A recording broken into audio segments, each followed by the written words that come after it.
réjouir ensemble. Et on vous souhaite, avec l'équipe de Déborah, que dès à présent, je vais lui faire une surprise, elles vont se mettre debout. L'équipe Déborah va se mettre debout. Normalement, on est 12, mais il y a une qui manque. Voilà. Donc, ensemble, nous vous disons que vous êtes toutes les bienvenues dans le nom de Jésus.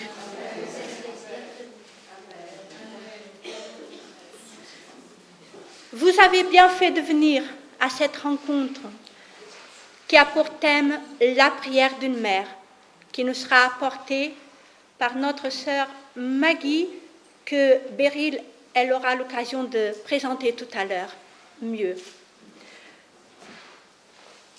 Nous sommes vraiment chargés d'une bonne nouvelle pour vous, de vous dire que Jésus est là au milieu de nous.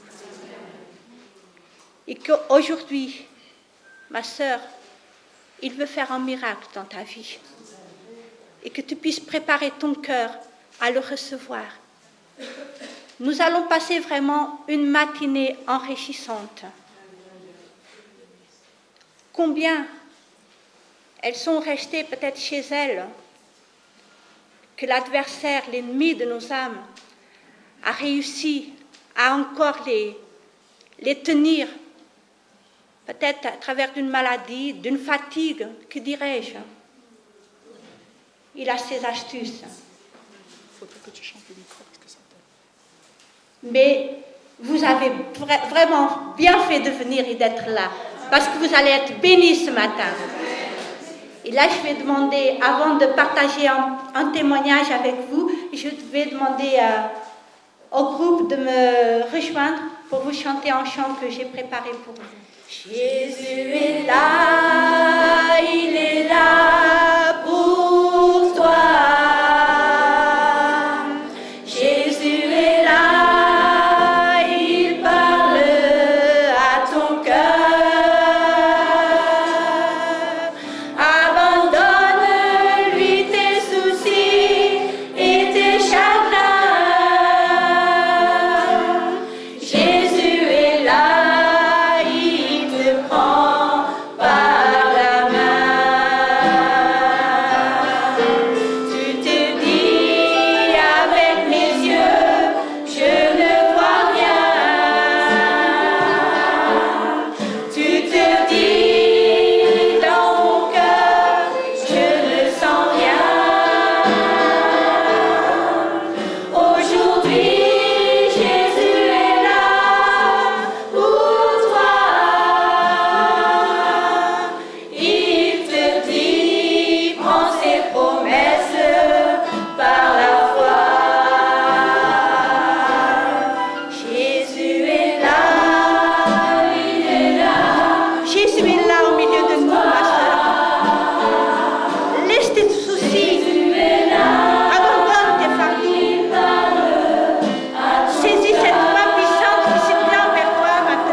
Je m'appelle Gloria Robalo, j'ai 3 enfants. Je suis une épouse et une maman bénie. Le Seigneur m'a confié une famille. Et c'est vrai qu'être maman, c'est une joie et un bonheur, mais c'est aussi une grande responsabilité. Et le Seigneur nous a confié des richesses à gérer, parce que l'âme de nos enfants, elle vaut plus que le monde entier. Mais avec la responsabilité, le Seigneur nous donne aussi une autorité. L'autorité dans la puissance du nom de Jésus pour lutter contre le diable. C'est lui qui détruit les familles. Après quelques événements douloureux dans notre église, parmi les jeunes, j'ai fait comme Thune. Je ne sais pas si vous vous rappelez, quand elle est venue au mois d'octobre, elle fait comme ça. Moi, j'ai fait comme ça aussi. Je me suis dit, jusqu'à Jusqu'à quand on va laisser le diable faire de tels ravages au milieu de nous? Je me disais à moi-même, aujourd'hui, ce sont mes sœurs qui pleurent. Demain, ça sera peut-être moi. Et j'étais prise d'une tristesse pendant quelques jours. Et c'est dans cette période que le Seigneur a commencé à parler à mon cœur, de réunir des mamans et qu'ensemble, on puisse prier pour nos enfants. De jour en jour, cet appel se faisait plus fort. Et maintenant, imaginez-vous, une petite femme comme moi, avec une petite foi, aller parler à l'église de Lille pour une réunion de femmes, pour prier pour nos enfants. Je dis, ah, Seigneur, ça non. Appelle quelqu'un de plus compétent. Mais cette pensée ne m'a plus quittée. Et ça a duré quelques semaines. Et puis un dimanche, on a eu la visite d'un pasteur à Lille. Et au milieu de sa prédication, il s'est arrêté. Il a donné une parole prophétique. Il disait, il y a quelqu'un ici dans la salle que le Saint-Esprit lui a parlé pour une œuvre que le Seigneur veut lui confier. Sache que cette pensée vient de Dieu et que c'est toi qui l'as choisie. Va y parler à ton pasteur. L'épouse du même pasteur, dans la réunion d'évangélisation, dans son témoignage, elle encourage les mamans et les mamies à prier beaucoup, beaucoup pour les enfants. Et là, j'étais convaincue. J'ai pris rendez-vous avec M. Lespinasse, le pasteur de Lille à l'époque, et j'ai partagé ce que j'ai en train de vivre en ce moment. Il m'a tout de suite dit oui, mais à une condition, que je sois la responsable. Et là, je lui ai dit, on est toutes des mamans, on n'a pas besoin de responsable, on est toutes pareilles. Mais il m'a dit non. Si vous acceptez la responsabilité, là vous avez mon accord tout de suite. Et là on a commencé en 96, donc ça fait un peu plus de 13 ans. Un petit groupe s'est créé, d'autres sont venus après. Pour ma part, le Seigneur m'a demandé 2 choses. Que mon service pour lui parmi les femmes passerait en premier par mon témoignage, ma vie, et en deuxième, par ma maison. Voilà ce que le Seigneur m'a demandé, et c'était clair. On a eu des épreuves, des moments difficiles, mais tout ça a servi à rendre notre foi plus forte et à nous approcher de plus en plus du Seigneur. À Jésus soit toute la gloire. Et vous pouvez imaginer, parce que là, moi et ma maison, on a été ciblés par Satan. On était vraiment la cible. Parce que quand un petit groupe de femmes se rassemble et qu'on peut voir le résultat aujourd'hui, lui, il a tout fait pour nous anéantir. Mais il y a des sœurs ici, et elles se reconnaissent. Si on est là aujourd'hui, c'est parce que notre vie, elle était fondée sur le roc. C'est parce que notre maison, elle a été fondée sur le roc. C'est pour ça qu'on est là. Le 12 juillet de 2006, le Saint-Esprit m'a parlé clairement. Il m'a dit que j'allais voir le fruit de mon travail. En 2007, j'ai fait la connaissance de Beryl. Et là, ça a été pour moi la réponse à la prière. Parce que je priais depuis des années que des femmes de pasteurs viennent nous aider. On avait besoin de mères spirituelles.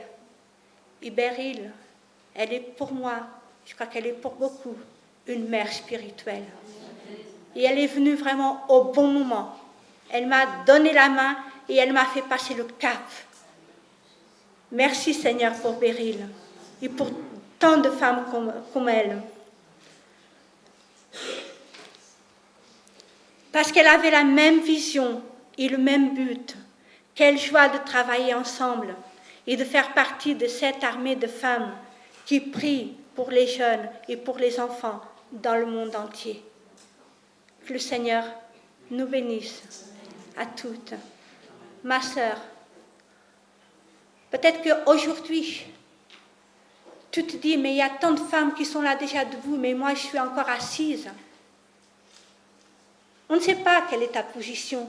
Seul le Seigneur la sait. Mais aujourd'hui, tu peux te lever et prendre place dans ta maison et commencer à combattre. Abandonne. La Bible nous dit que c'est à nous de rejeter tous les fardeaux et les péchés qui nous empêchent de nous approcher de Dieu. Ne dis pas que c'est à cause de l'autre, mais c'est nous-mêmes des fois. Des fois, on est chargé avec des fardeaux des autres. Laissez-le porter eux-mêmes. Ils sont déjà assez grands pour les porter. Sachons les rejeter. Porter les fardeaux de notre maison, c'est normal. Moi, je vais vous dire, mon mari est là-bas. J'ai un fils ici. J'ai une future belle-fille, donc ils me connaissent bien. Mais des fois, les mamans, on est là, des fois, on dirait qu'on porte toute notre famille dans une brouette. C'est vrai. Et on est fatigué. Mais c'est normal. Ce sont les nôtres. Parce qu'un jour, c'est eux qui nous portent. Aujourd'hui, c'est mon mari qui me porte. Aujourd'hui, c'est mon fils qui me porte. Ils sont là pour me porter. Et ça, gloire à Dieu. Donc, que le Seigneur vous bénisse. Thank you.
grande joie de me retrouver avec vous ce matin pour vous témoigner vraiment de la puissance de Dieu, de la puissance de la révélation de Dieu dans le cœur de nos enfants.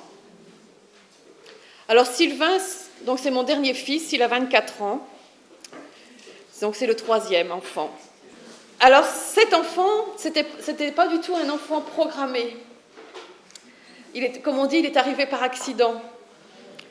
Et dans un premier temps, j'ai eu quelques difficultés à accepter cette nouvelle grossesse. Parce que ça me faisait 3 enfants en même pas 3 ans, et j'avoue que je me disais, ça va être dur. Mais très très vite, j'ai demandé pardon au Seigneur.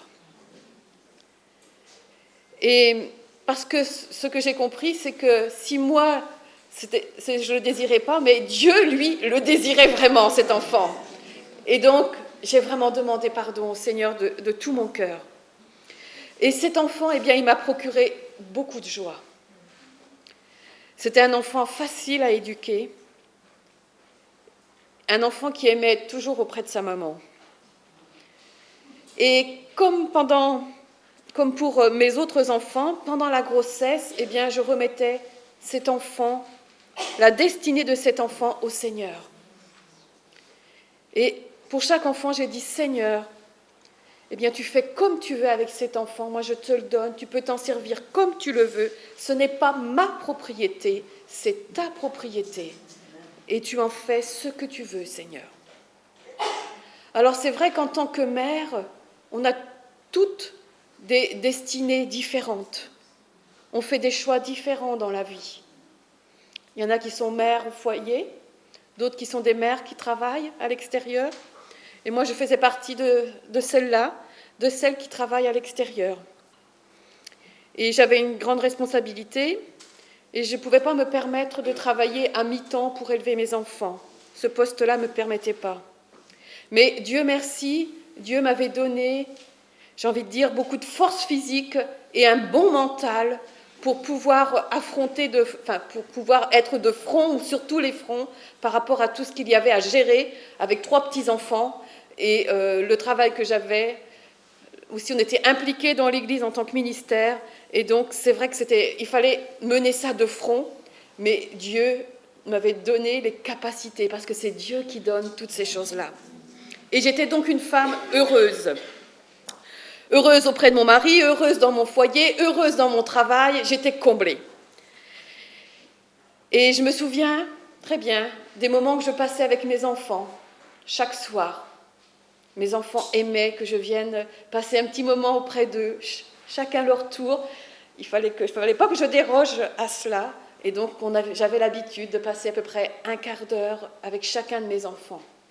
Et je priais avec eux, je lisais une histoire, je priais, ils posaient des questions, on priait ensemble. Et c'était des moments bénis. Je me souviens de ces moments que je passais avec mes 3 enfants. Et puis, il y a eu notre départ pour l'Afrique, au Congo-Brazzaville en tant que missionnaire. Et là, ce fut encore une autre aventure du Seigneur, une autre aventure de foi. Mais Dieu était toujours là, présent au milieu de notre famille. Les enfants mettaient leur confiance dans le Seigneur. Et je me souviens une fois, avec Sylvain, il avait plein de verrues partout sur son corps. Il y avait au moins 30, 40 verrues. Et on avait déjà essayé toutes sortes de choses, et il n'y a rien qui partait. Et je m'étais assise sur son lit et on avait prié simplement, tous les deux ensemble. On avait dit simplement, Seigneur, bien, guéris-moi, fais quelque chose, parce que pour lui, c'était une honte vis-à-vis de ses copains à l'école. Et on a prié tout simplement. Et quelques jours après, toutes les verrues ont disparu pour ne plus jamais revenir. Donc ça, il a vu vraiment le Seigneur qui agissait. On a vu aussi la protection de Dieu là-bas en Afrique, parce que c'était pas facile. Et donc on avait été agressés une fois avec la Kalachnikov et en pleine nuit. Et on a vu là aussi comment Dieu nous a gardés, comment Dieu nous a protégés. Il a vécu tous ces moments-là. Nos enfants ont vécu tous ces moments-là. Sylvain a vécu tous ces moments-là. Et puis après, il y a l'adolescence. Ça, c'est un moment beaucoup plus difficile pour nos enfants.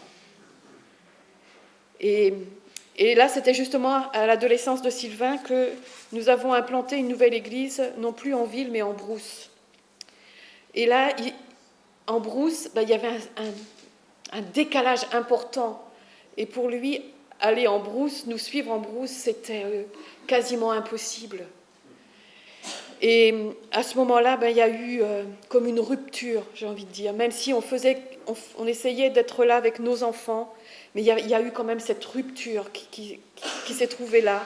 Et c'est vrai qu'il n'était plus dans la présence de l'Église, entre guillemets, dans la présence de ses parents, c'est vrai, qui sont chrétiens, mais plus vraiment dans la présence de l'Église. Et ils allaient chez leurs copains le dimanche, le week-end, c'était tellement facile. Mais quelque part, l'œuvre de Dieu ne se faisait plus normalement. Et puis, on est vite pris par d'autres choses de la vie des jeunes. Et pas forcément des bonnes choses. C'est l'adversaire qui vient les tenir. Et il a été tenu dans pas mal de choses par l'adversaire. Et nous sommes rentrés en 2002 en France, puisque Sylvain était déjà là. Et il allait de temps à autre à l'église, dans notre église locale, mais il n'avait toujours pas pris sa décision pour le Seigneur. Aller à l'église, ça ne veut rien dire. Mais il faut que l'enfant prenne sa décision pour le Seigneur. Amen. Et c'est ce qu'il a fait il n'y a pas longtemps. Il a fallu attendre des années. Il a 24 ans aujourd'hui. Et donc, vous imaginez que, en tant que parent, nous avons prié. En tant que mère, j'ai prié pour lui, pour qu'il se donne au Seigneur. Mais je ne voulais pas je voulais vraiment qu'il soit à 200% pour le Seigneur, quelque chose de radical dans sa vie. Vraiment, il fasse une rencontre personnelle avec Jésus. Et voilà, il s'est passé quelque chose entre le 31 janvier et aujourd'hui. Il s'est passé quelque chose. Savez-vous que je n'étais pas là le 31 janvier, j'étais à une pastorale ailleurs, et j'avais hâte d'entendre ce qui s'était dit, parce que tout le monde avait dit c'était super la réunion des Déborah, vraiment super, les générations ensemble, les jeunes étaient là, c'était super. Et moi, j'avais qu'une hâte, c'était d'écouter le CD, pour voir vraiment, pour essayer de voir qu'est-ce qu'il y avait dans ce CD, qu'est-ce qui s'était passé. Et j'ai écouté ce CD, et j'ai été interpellée par le témoignage des jeunes. J'ai été interpellée par le témoignage de Janine. Et donc là, une fois que tout a été... j'ai tout entendu, tout écouté, je me dis, j'ai pris un temps, je me suis mise dans le canapé, et j'ai dit, Seigneur, moi aussi j'aimerais voir ça pour mes garçons. J'aimerais voir cette chose-là se réaliser pour mes garçons, que mes enfants aussi se donnent, mes fils se donnent à toi. Et là, je me suis mis à nu devant le Seigneur, une fois de plus. Parce que vous imaginez que ce n'était pas la première fois. Une fois de plus, je me suis mise à nu devant le Seigneur. Et j'ai vraiment fait une prière victorieuse. J'ai déjà faite avant, mais encore une prière de victoire. Encore en demandant au Seigneur d'écarter toute l'influence de l'ennemi sur la vie de mes enfants. J'ai pris position, une fois de plus, devant l'adversaire. C'est vrai, pourtant, Sylvain côtoyait l'Église. Mais voilà. Et vous savez, le Seigneur, il fait des choses qu'on ne soupçonne pas. Moi, comme j'aime bien le dire, Dieu travaille dans les coulisses derrière nous. On ne voit pas ce qu'il fait, mais il fait des choses. On ne soupçonne pas ce qu'il fait, mais il fait des choses. Et ça, c'est extraordinaire. Et il a été invité par le groupe de jeunes de l'église franco-polonaise. Là, il s'est passé quelque chose. C'était pour lui le temps de Dieu. C'était pour lui le temps de Dieu, le temps de la révélation. Il a été touché de voir ces jeunes qui étaient bouillants pour le Seigneur, qui priaient pour le Seigneur. Là, il y a eu comme un électrochoc ce soir-là. Et à partir de ce jour-là, de ce soir-là, il n'était plus le même. Mais vous savez, le Seigneur, quand il commence quelque chose, il le fait comme il faut jusqu'au bout. Et pendant 3-4 jours, il a été saisi par la puissance de Dieu. Le lendemain, il vient à l'église, comme il venait de temps en temps. Et là, il était là ce matin-là, d'autant plus. Et le Seigneur lui a parlé par prophétie. Juste, dans le mille, comme on dit. Et là, il s'est dit, c'est fort quand même. Le soir, il s'endort. Enfin, avant de s'endormir, il prend sa Bible. Et il dit, mais par où je vais commencer? C'est tellement vaste. Et le Seigneur lui dit, dans sa tête, Jean 10, 10. Et à plusieurs reprises, Jean 10, 10. Et donc, il ouvre sa Bible à Jean 10, 10. Jean 10, 10, c'est Jésus est notre bon berger. Et donc, alors là, c'est là où on voit aussi que les mercenaires passent par la porte dérobée, qui sont là pas pour justement pour le bien du peuple de Dieu. Et il lit tout ça. Et ce qu'il comprend, au travers de cette lecture, c'est qu'il n'était jamais passé par la grande porte, la porte du salut, qui est Jésus. Il était toujours passé par la petite porte, la porte dérobée qui mène à l'église. Vous comprenez?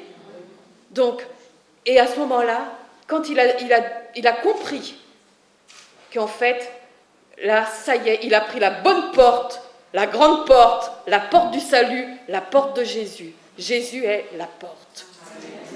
Et donc, il a pris cette porte-là. Et à partir de ce jour, maintenant, ce n'est plus le même Sylvain. Ce n'est plus le même. Alors, chère maman, j'aimerais vous encourager sur 3 points. Tout d'abord, sachez que vos prières vers le Seigneur ne sont pas vaines. Jamais, jamais. Continuez. Alors, ce qui est intéressant, c'est ce que m'a dit Sylvain. Il m'a dit, maman, à plusieurs reprises, sur ces dernières années, Jésus est venu frapper à la porte de mon cœur. Il ressentait sa présence, mais qu'il n'avait jamais été jusqu'au bout de la démarche. Donc, vous voyez la patience du Seigneur? Il continue de frapper à la porte des cœurs de nos enfants. Mais lui n'avait pas dit oui. Donc, peut-être vos enfants sont dans cette situation-là. Ils n'ont peut-être pas encore dit oui, mais Dieu continue de frapper. Alors, continuez de prier, parce que Dieu frappe à la porte. Et donc, son désir, c'est que notre enfant dise oui, un oui définitif. Alors, je vous encourage vraiment toujours d'investir le trône de Dieu et de faire une percée dans le camp de l'ennemi. Deuxième chose, c'est l'œuvre de Dieu qui s'accomplit. C'est par la grâce de Dieu que l'enfant se donne. Ce n'est pas par notre mérite, c'est par la grâce de Dieu. Tout est grâce de Dieu. C'est un don de Dieu. C'est Dieu qui fait les choses. Dieu respecte notre liberté. Vous avez vu à quel point Dieu a respecté la liberté de Sylvain jusqu'à ce qu'il capitule devant Dieu. Mais Dieu est là, il est patient, il revient à la charge. Seulement, sachons être reconnaissants lorsque Dieu donne son cœur à Jésus. C'est vrai, pour certains, Dieu donne leur cœur à Jésus très tôt. Pour d'autres, c'est beaucoup plus tard. Alors, soyons seulement reconnaissants pour ce que Dieu fait au moment où il le fait. Et peut-être vous, maman, vous avez tous vos enfants qui sont au Seigneur. Alors réjouissez-vous, c'est vrai, de ce que tous vos enfants sont au Seigneur.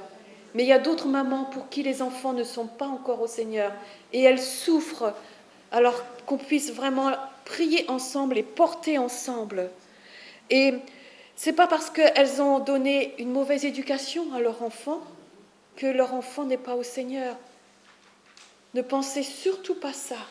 Parce que ça, c'est l'adversaire qui veut dire ces choses-là. Ne pensez pas ça. Moi, je sais que le diable ne pouvait pas m'avoir sur ce terrain-là. Parce que je savais de quelle manière j'ai éduqué mes enfants. Je savais ce que je leur avais donné. Et donc, le diable ne pouvait pas prendre prise à ce niveau-là. Alors, seulement, continuons de prier.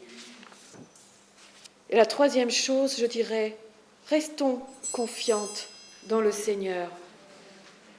Parfois, on peut peut-être entendre des paroles blessantes, peut-être de mamans qui n'ont pas compris que c'est par grâce que les enfants capitulent.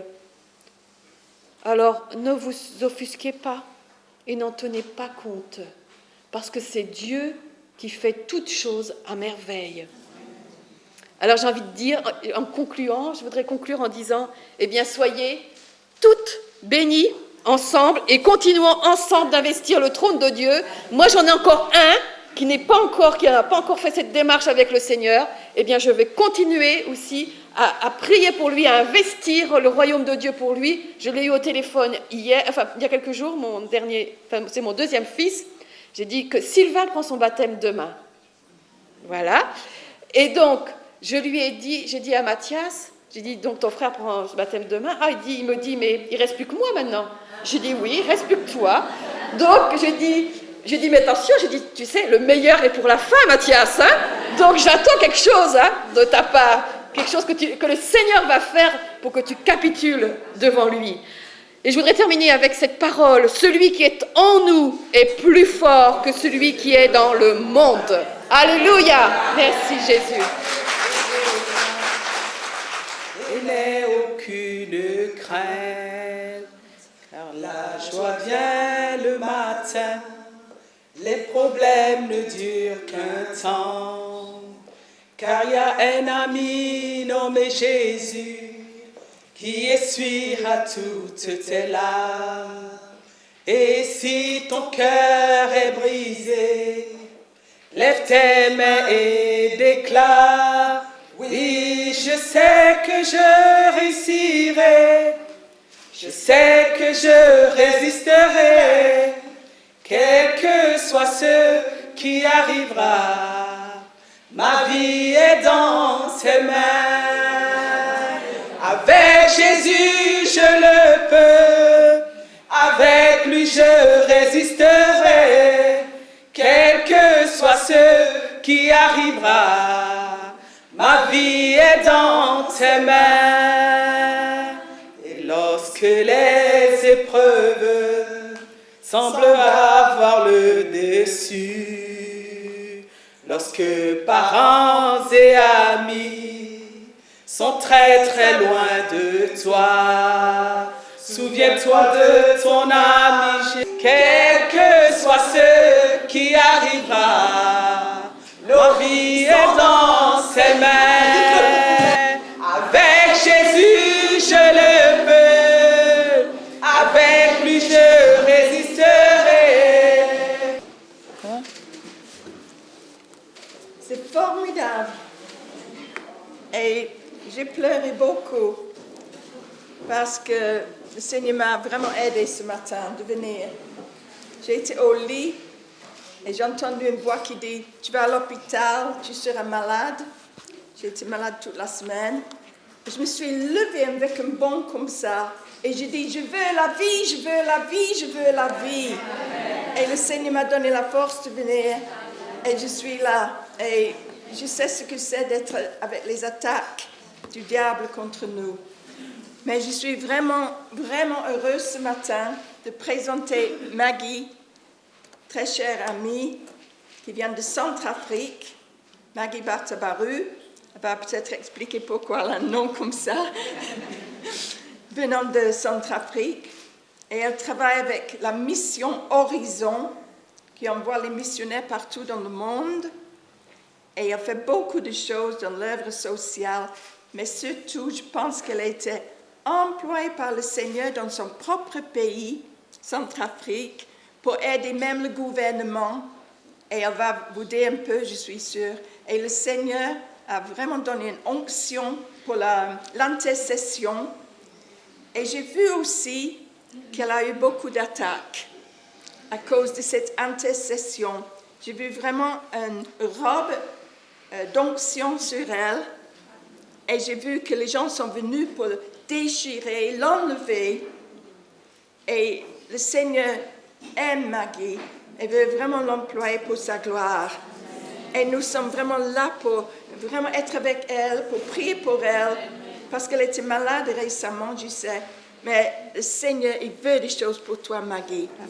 Seigneur, nous prions pour Maggie maintenant, au nom du Seigneur Jésus-Christ, qu'elle soit vraiment remplie de ton esprit, remplie de toi-même, Seigneur. Viens, Saint-Esprit, viens donner une onction sur ta servante, vraiment une onction du Saint-Esprit qui coule en elle et qui donne la joie, la paix, l'amour et l'autorité en ton nom. Je suis Maggie Bartaburu, je suis mariée avec Jean Bartaburu et nous sommes missionnaires depuis 9 ans dans le nord de la France où nous nous sentons comme chez nous. Nous sommes... 2 fois j'ai du mal à quitter la région, même pour les vacances dans le sud. J'ai hâte de revenir parce que je crois qu'il y a une spécificité ici dans cette région. Il y a quelque chose que Dieu veut et va faire à travers des hommes et des femmes dans cette région. Donc voilà, j'aime beaucoup la prière. Je suis fan de la prière parce que je sais que la prière est une puissance qui marche. Et la prière est la seule chose qui nous permet de nous transformer. Celui qui prie finira par être meilleur parce que Dieu va nous révéler les points de nos vies qui ont besoin d'être touchés, qui ont besoin d'être transformés. Donc nous avons vraiment une grâce particulière lorsque nous nous mettons à prier les uns les autres, les uns avec les autres ou dans notre vie personnelle. Donc j'aime beaucoup la prière et Biril a partagé par rapport à ce que je fais. Je suis une femme de foi, j'aime le dire, même à n'importe qui, je le dis et je le proclame, parce que nous avons besoin des hommes et de femmes de foi pour changer les cours de l'histoire. Et par rapport à cela, Dieu m'a interpellée très tôt, à l'âge de 11 ans, où il m'a partagé son cœur par rapport à mon pays d'origine, qu'est la Centrafrique, avec une vision très forte, qui montrait un peu toutes les étapes par lesquelles le pays va passer. Et dans cette vision, il était question de réconciliation. Et puis aussi, il était question que les chrétiens s'impliquent pas simplement par des paroles, pas simplement par des prières, mais par des actes, des œuvres préparées par avance par notre Père. Et à l'époque, je ne comprenais pas, mais dans sa grâce et Dieu en son temps a permis que je puisse réaliser ce qu'il avait l'intention de me communiquer à l'époque. Ça a pris du temps qui a fait couler beaucoup de sang aussi. Il y a eu des morts, il y a eu des choses horribles. Mais dans tout cela, Dieu n'a jamais été loin de ce pays. Il a toujours été présent, il a cheminé avec les familles endeuillées, avec des gens qui étaient dans la confusion. Et donc ainsi, je me suis retrouvée à servir dans la prière auprès de mon pays.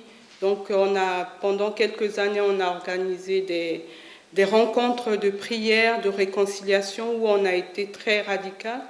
Et ces actes ont poussé les autorités du pays à réaliser qu'on a besoin de réconciliation. Donc du coup, on a eu cette réconciliation qui a été faite avec toute la société civile, les politiques et autres. Et il m'a été demandé de participer en tant que représentant des Centrafricains qui vivent en France. Et moi, j'avais une double casquette parce que, étant une femme de foi, je le proclamais tout haut. Les gens croyaient que ça ne va pas marcher, mais j'étais là en train de dire, il y a des gens qui prient, Dieu va faire des percées. Nous avons vu des réconciliations d'hommes politiques, des anciens présidents plus un ancien Premier ministre qui se sont humiliés, ils ont reconnu leur part de responsabilité dans la réalité du pays. Et ça, c'est vraiment, ça ne s'est jamais fait auparavant. Et nous sommes conscients que ça, c'est l'œuvre de Dieu. Voilà pour ce qui concerne un peu cet aspect. Et le thème que nous avons choisi, c'est la prière d'une mère. Moi qui suis ici devant vous, j'aurais pas dû être si ma mère n'avait pas prié pour moi. J'ai pas été une enfant facile. J'ai eu des moments difficiles. J'ai fait beaucoup couler les larmes de ma mère avec des actes qui dépassent l'inimaginable, c'est-à-dire la rébellion, mais une rébellion, je dirais, douce. C'est cette rébellion qui est autodestructeur. C'est-à-dire, on pose des actes, mais on ne pèse pas les conséquences des actes qu'on pose. Ce n'est pas les autres qui nous obligent, mais on est entré dans cet acte-là. Et cette rébellion, elle est plus pernicieuse. Mais merci Seigneur, parce que Dieu, d'abord, il a été le premier à être confronté à une rébellion au Jardin d'Éden. Et il l'a fait de façon extraordinaire. Il était tellement délicat qu'il est venu lui-même voir Adam et Ève. Il est venu lui-même. Il n'était pas obligé. Mais son amour pour cet homme qu'il a créé, façonné, était tel qu'il est venu lui-même. Cela doit nous aider dans notre prière pour nos enfants, pour nos familles. Même si les enfants posent des actes ignobles, sachez que l'amour doit être plus grand que les actes que posent nos enfants.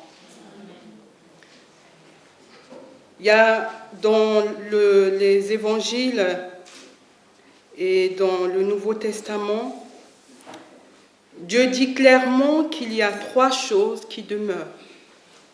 La foi, l'amour, la persévérance. Ces 3 choses sont nécessaires pour une mère, une femme ou une sœur qui veut prier. Pourquoi je dis cela? Si nous n'avons pas la foi, nous allons crier, nous énerver, et au bout du compte, nous n'allons pas tenir le coup. Nous allons abandonner les choses en cours de route.